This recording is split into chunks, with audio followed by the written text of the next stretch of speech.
我做報告嘅會點樣做咧？呢個摩打係點樣轉嘅？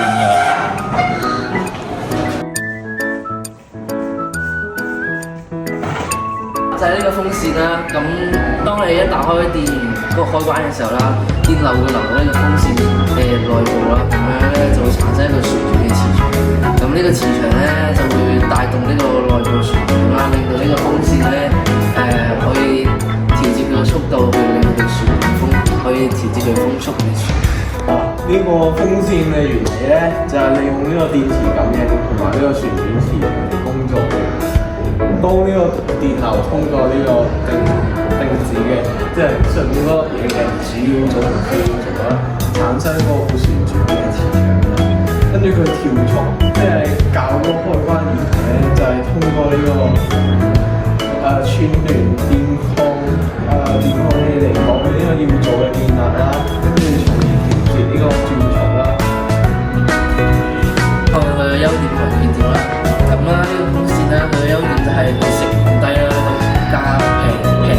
俾一啲新潮啲嘅風扇啦。咁佢嘅缺點就係有噪音啦，同埋佢會生鏽啦，如果潮濕嘅時候。嚟講下，如果呢個摩打上面有咩效果，會有咩好處啊？嗱，首先咧轉嗰個位咧會容易生鏽啦，因為佢閃啲咧會有可能有潮濕嘅後果，就會出現到呢個風扇會變壞啦。然之後，如果呢個夏天咧成日開山咧，就會容易整壞呢個風扇嘅計熱器啦，同埋咧呢個啟動會好難，然之後呢個噪音會變得好大啦。要避免呢啲嘢咧，會需要呢個定期咁樣維護啦，例如呢個拆呢個線路啦，同埋呢個電機嘅外殼嘅非常檢查呢個螺絲係咪鬆咯，跟住仲睇下有冇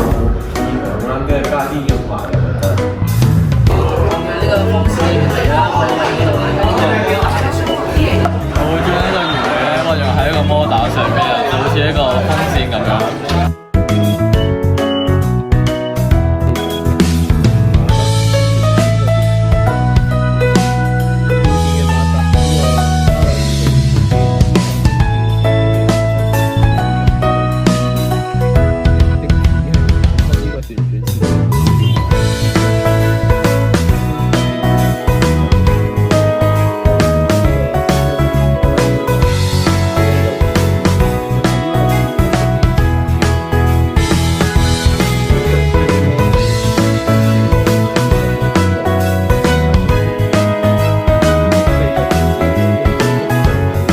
成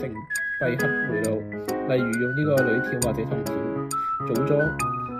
將轉子安裝在定子內部，確保可以自由轉動。通電測試連接交流電，觀察轉子是否轉動。